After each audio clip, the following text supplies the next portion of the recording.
Next, meet Catherine Tai. She was just confirmed as the new U.S. Trade Representative. Now, the USTR is responsible for a lot of things, but the top of the list is negotiating new trade deals.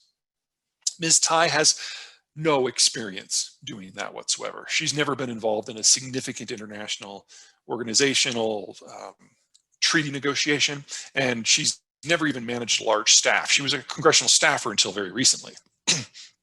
That tells me everything I need to know about the Biden trade plans. Aside from a deal with the UK, there aren't going to be any. Now, the other part of the USTR's job is to prosecute trade cases against countries that violate the spirit and the letter of American trade law. And for that, Catherine Tai is wildly well qualified. She worked for the USTR's office under Obama. Her primary job was to sue China. I think you can see where this is going. The goal here for the Biden team is not to expand the trade system, but to concentrate it and sue the hell out of anyone who doesn't agree with American law. Next up, Europe. You guys remember a few years ago when the Californians and then ultimately the federal authorities sued BMW and Volkswagen for cheating on air emissions tests? Basically, the Germans had specifically designed their vehicles to detect when they were being tested for smog and to change the way that they operate so they could fool the test.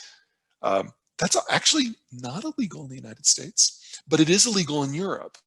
So the Europeans were sued in European courts by American jurisprudence. And of course, the Americans won because the Germans actually had been lying. Some version of that is about to happen with human rights as regards the Chinese and as regards the Russians. We're going to use European law to sue them in their own courts for violations of their own laws. At the same time, we're going to have a trade war. Relations with the Europeans are going to hit a new low. There is no sign that the Biden administration is looking to shore up the alliance system in any meaningful way. Our relations have been diverging for a while now, and it will be under Biden that we experience a formal breach because no one can say, oh, this is just Trump.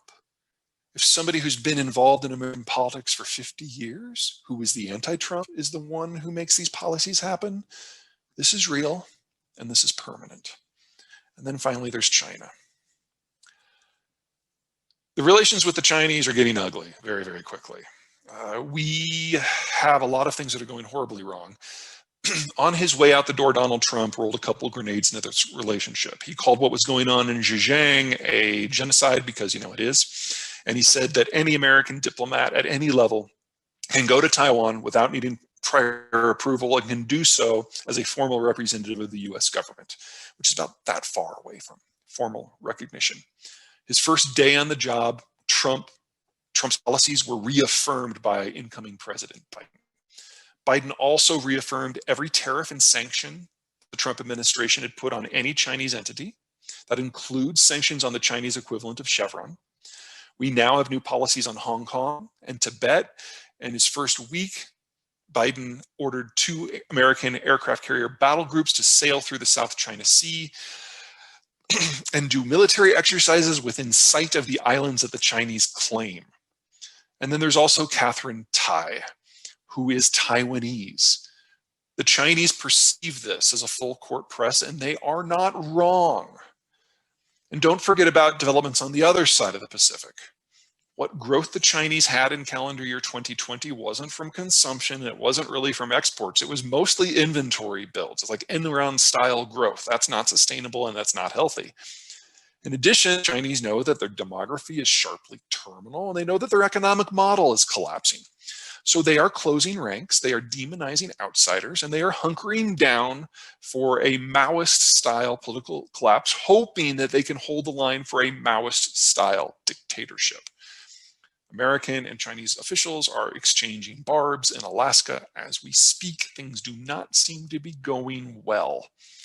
I expect not just a breach with the Europeans this year, but a full-on trade war and a breach with the Chinese this year. And if there's one thing that pretty much everyone across the entire American political spectrum agrees on, is that the relations with the Chinese need to get worse. And the one faction that might disagree with that is the business community, and right now they are political orphans. If you're looking for places that the Americans are going to care about moving forward, this is the list.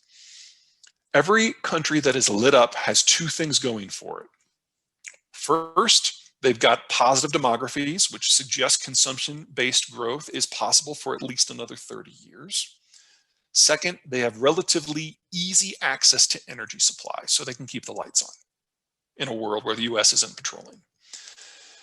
What's different about the two colors is that if you're in blue, you really don't have any significant security concerns, internal or external. And if you're green, you do.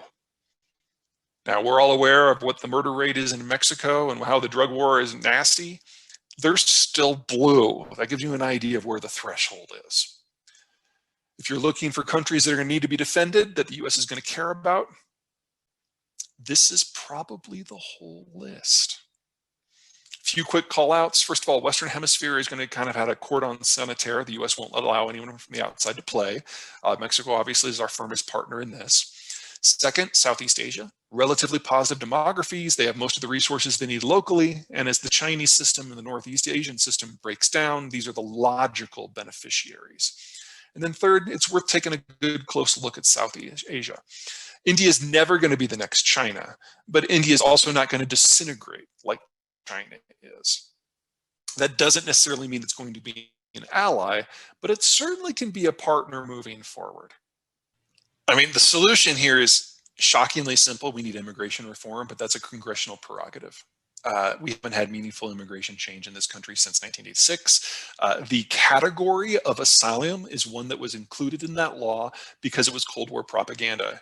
People who were basically being invited from the former Soviet Empire to the United States so they could get preferential treatment. Obviously, the Cold War ended a while ago.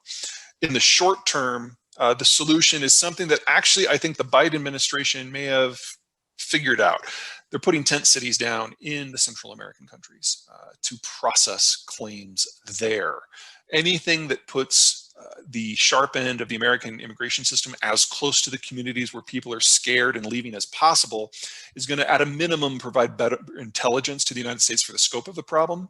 But remember that this wave of people that's coming up right now, they're not fleeing any specific political prosecution. I'm not saying it's a lovely place in Central America, but that's not what this is about. They got hit by 2 Class 5 hurricanes back to back in October and November. It takes 2 months to walk to the border. There literally is nothing left in most of Central America. These people have had better medical care and better food and better security while walking through Mexico for the last 2 months than they have at home, which means that they were going to come no matter what happened on November 6th. We need a policy that addresses for that. I'd say President Carter probably had the best policy in the past. Last time when he was in charge and hurricanes hit the area, he sent immigration officials down to basically offer 3-year work permits. And if you check in with your officer and you pay your taxes and keep your nose clean at the end of 3 years, you can either get a free ticket home or get a path towards citizenship or renew the work permit. So we made it in everyone's best interest to participate in the system rather than avoid it. And until we can kind of flip that switch, we're going to have some version of this.